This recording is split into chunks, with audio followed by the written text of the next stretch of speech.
Hey everyone, welcome back to the channel. Today we're going to talk about an important word, discrimination. It's a word that's often used in discussions about fairness, equality, and social justice.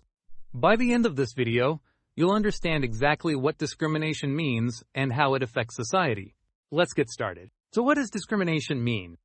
Discrimination refers to treating someone unfairly or unequally based on certain characteristics, such as their race, gender, age, religion, disability, or any other factor. It's when people are treated differently or unjustly because of these factors, rather than being judged on their abilities or character. Example: discrimination based on gender is illegal in many countries. Discrimination can happen in many areas of life, such as in the workplace, schools, and even in daily interactions.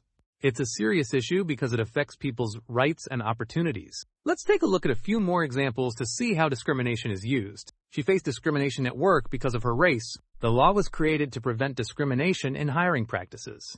Discrimination against people with disabilities is something that society needs to address. In these examples, discrimination is about unfair treatment that causes harm or disadvantage to people. There are many types of discrimination, and each type can have a serious impact on individuals and communities. Some common forms of discrimination include racial discrimination, treating someone unfairly because of their race or ethnicity.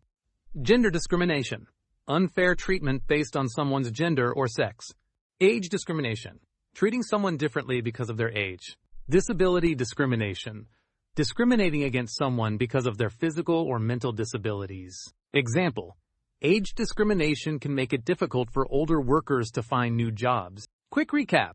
Discrimination means treating people unfairly based on characteristics like race, gender, or age.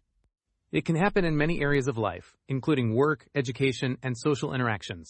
There are different types of discrimination, such as racial, gender, and age discrimination. Recognizing discrimination and understanding its impact can help us create more equal and fair societies. Thanks for watching. If you learned something new today, don't forget to hit that like button and subscribe for more helpful English lessons. Drop a comment below if you have any other words you want me to explain. See you next time, and keep learning!